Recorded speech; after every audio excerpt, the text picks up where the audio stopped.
Le poisson, quand on parle de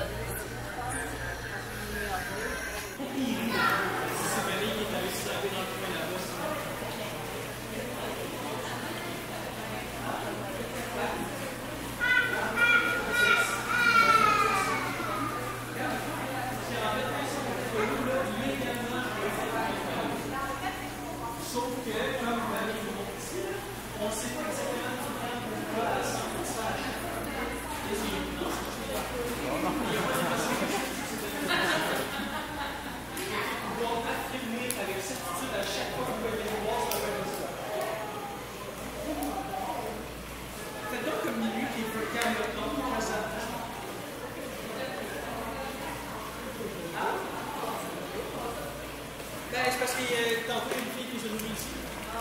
Fait qu'elle a payé pour les nourrir avec lui ici. Fait que là, il y a en fait peut-être que il y a beaucoup de jalousie là-dedans.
bord de la fenêtre, c'est tout magané.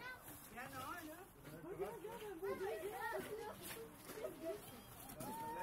Ouais, hein? Il y en a un qui est couché là, ça arrive. Ouais.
They hunt rats and sometimes even other birds.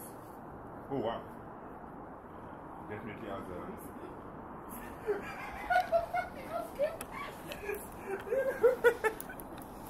see when they call them wishes and wizards?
demain, vous avez à faire pour nous niveau, je vais redescendre tout ça. Le temps qui arrive, ça, tantôt, il est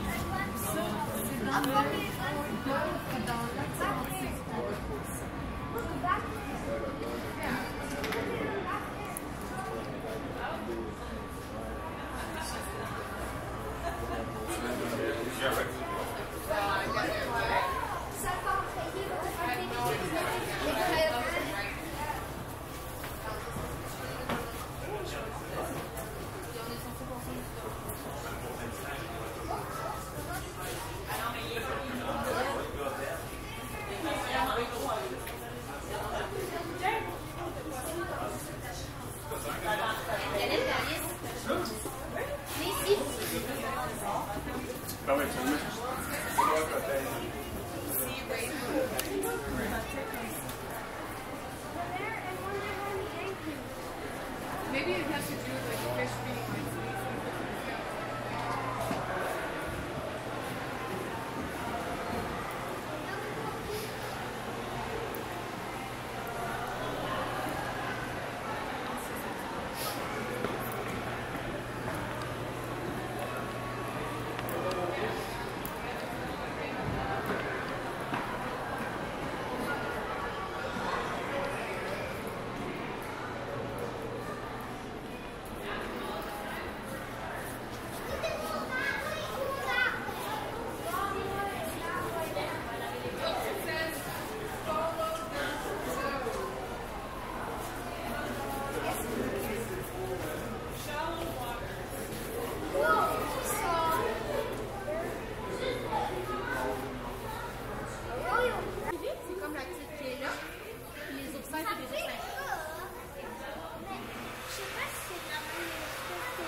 Mais en fait, là, c'est parce que quand c'est plus doux un petit peu, là, c'est qu'elle a sorti ses branchies.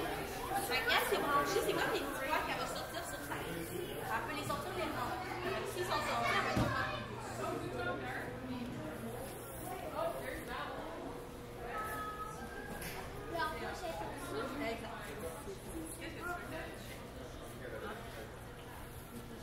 Là, on ne tourne pas toutes les mains dans la main. Tu vas regarder?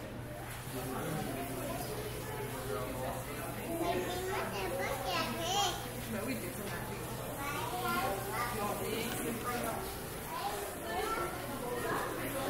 La fournie sous le soleil?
La toilette après.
vraiment énorme d'en haut, mais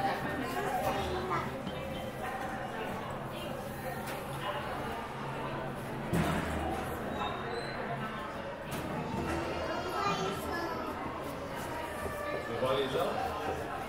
Tu vas aller sur le petit map? Non?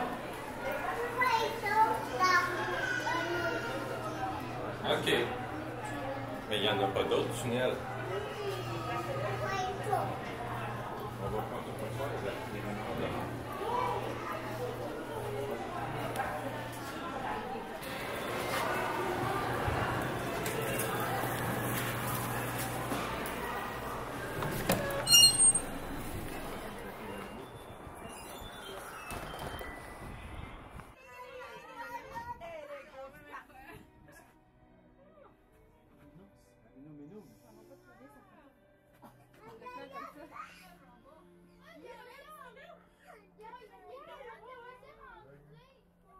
Il s'amuse avec un tailleur de truck. Oui,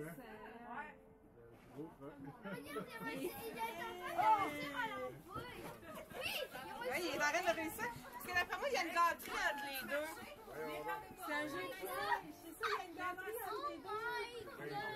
C'est dans le fond, c'est pour. Oui, il y a aussi. Oui, puis regarde, d'après moi, il va baquer, puis il va avoir quelque chose qu'il va pouvoir manger. C'est pour garder leur instinct d'aller chercher. Ça va.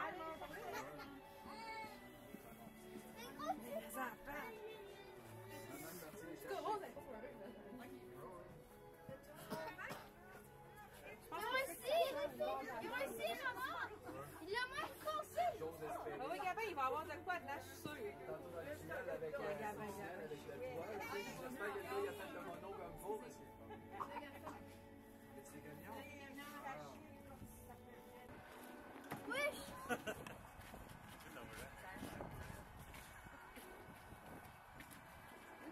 Allez dans l'autre semaine, vous allez le voir aussi.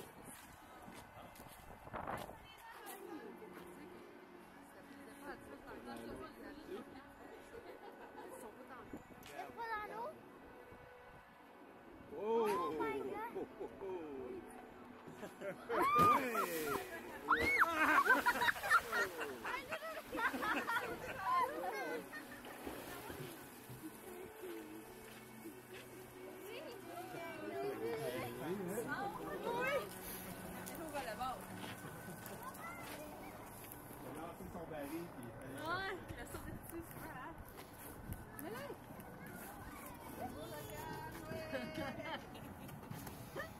Faut-tu me voir d'en bas?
et d'expliquer aux phoques ceci le temps que les entraîneurs.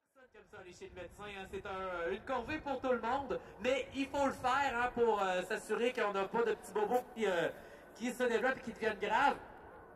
Donc c'est la même chose pour nos phoques. Pour eux non plus, c'est pas plaisant les soins vétérinaires, mais on doit s'assurer qu'ils restent en bonne santé. Donc on va faire un entraînement pour s'assurer justement de suivi médical, pour s'assurer qu'il n'y a pas de problème. Donc là, ce qu'on peut les voir se tourner sur le dos, on peut les voir agiter leur nageoire, on peut les voir subir des palpations également, ouvrir la bouche pour ausculter les dents. Donc c'est toutes des choses qu'on va faire quotidiennement pour s'assurer que nos phoques soient en bonne santé. Qu'il n'y a pas d'endroit qui est douloureux, qu'il n'y a pas de problème aux dents qui se développent, il n'y a pas de masse qui apparaissent dans leur corps ou dans leurs muscles, ou encore d'endroits qu'on les sentirait dire « Ok, c'est clairement douloureux ». Donc, en faisant cet entraînement-là quotidiennement, ça permet de s'assurer qu'ils soient en bonne santé. Et si jamais on remarque une anomalie, quelque chose qui ne devrait pas être là, ou une douleur quelconque, ben là, on peut aller contacter l'équipe de santé animale qui est ici à l'aquarium également, qui va venir, qui va pouvoir pratiquer directement sur place les soins à l'animal en question.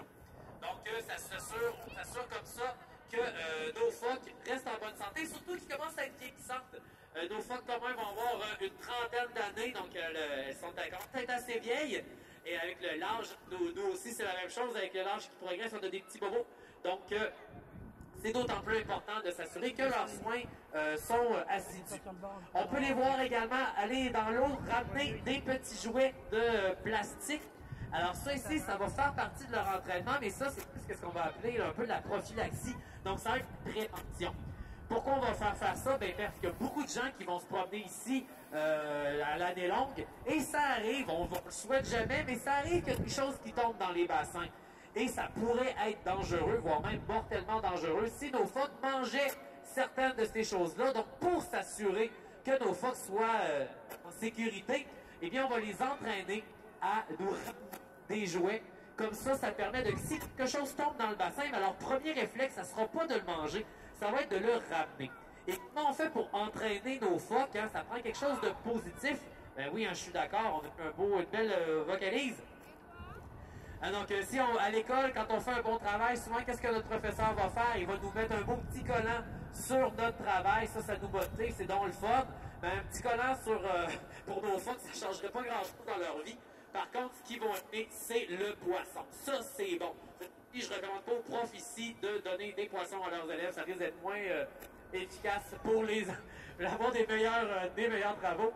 Mais dans le fond, les poissons, ça va motiver nos phoques. Donc, à chaque fois qu'on leur demande quelque chose, on va leur donner un morceau de poisson. Donc, il associe ça à quelque chose de positif. Donc, oui, je vais ouvrir ma bouche pour qu'on me regarde les dents. Oui, je vais bouger mes dentoirs. Oui, je vais me laisser palper parce que je sais que j'ai un morceau de poisson ensuite qui approche. Donc, ça permet de les entraîner comme il se doit.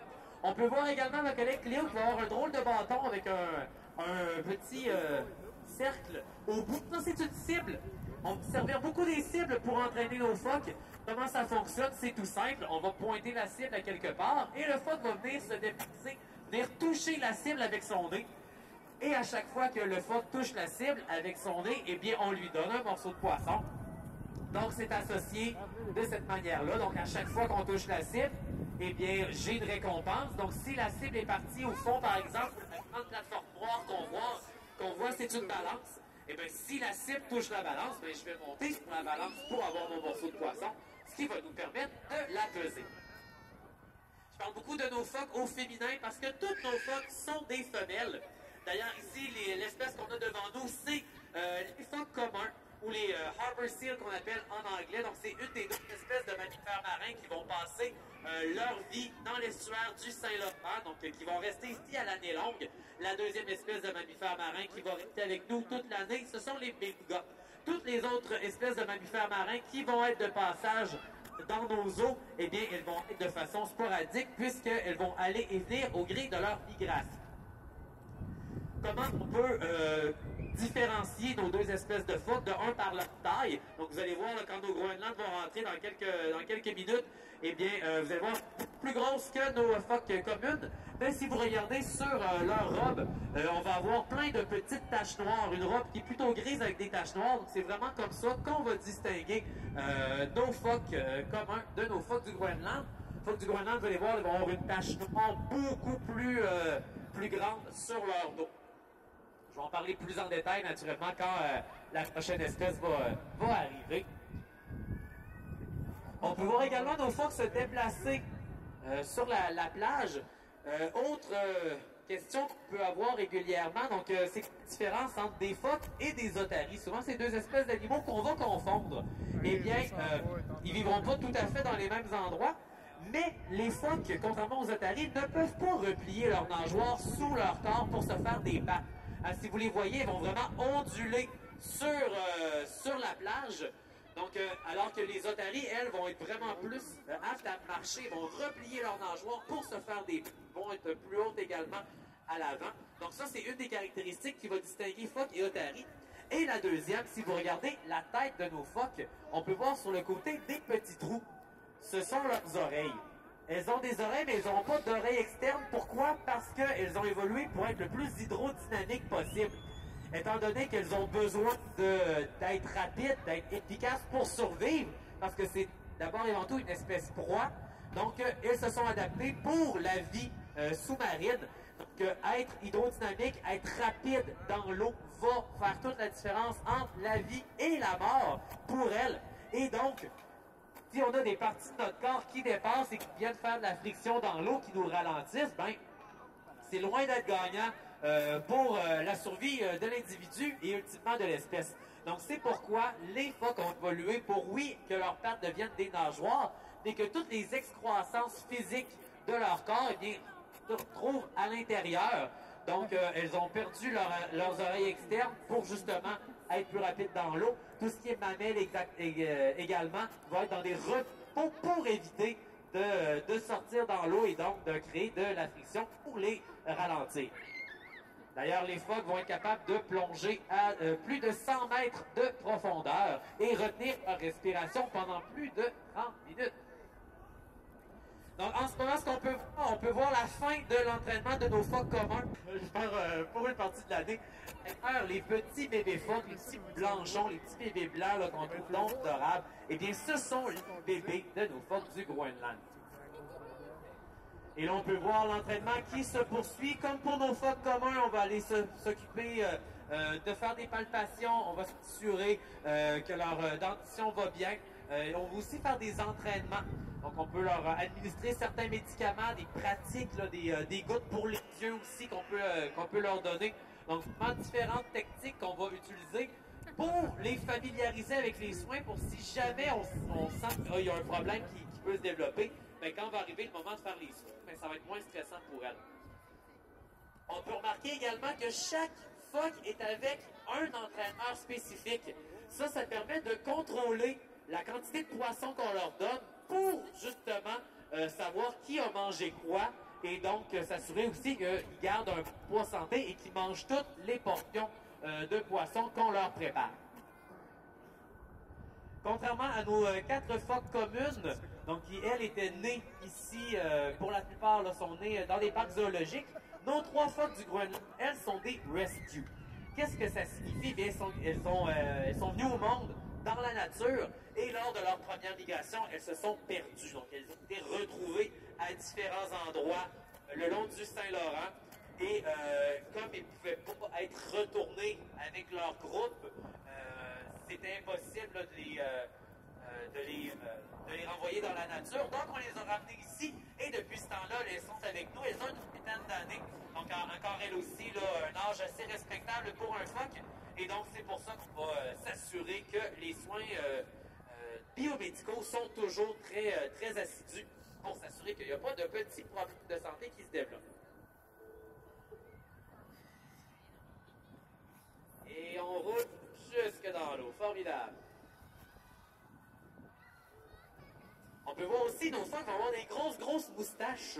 Ces moustaches-là vont servir à quoi? Ben, sensiblement à la même chose que les moustaches de nos chiens, de nos chats, des rongeurs qu'on va rencontrer, là, vont avoir. Donc, ces moustaches-là, qui s'appellent des vibrisses, vont servir à sentir leur environnement. Ils vont être très sensibles et ils vont être capables de sentir les mouvements dans l'eau, s'il y a un autre phoque, un poisson, un prédateur qui les frôle. Donc, ils vont sentir vraiment l'environnement, ce qui va leur permettre de mieux se repérer. Vois-tu bien paraître?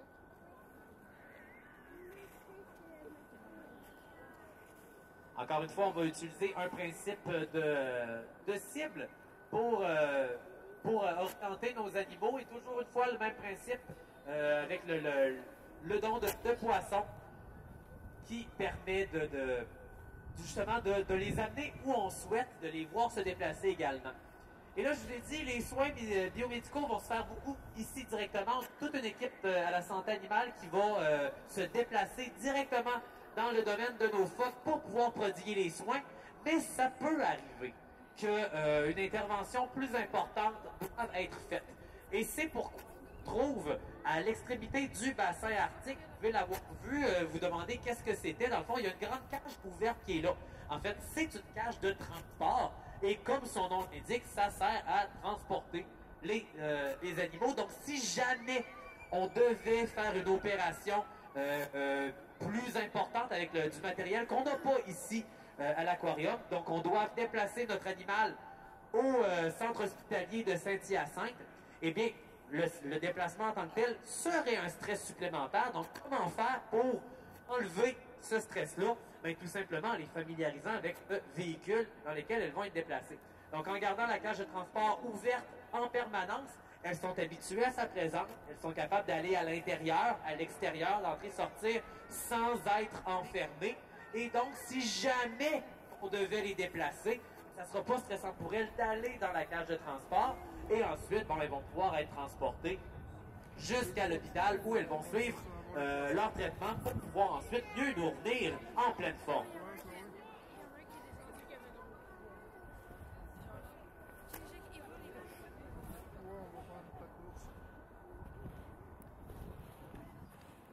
L'eau ici, dans notre bassin, c'est de l'eau salée. Les phoques étant des mammifères marins qui vont vivre dans la mer, dans l'eau salée. Donc, c'est pas de l'eau douce qu'on va avoir pour elles. Donc, c'est de l'eau salée.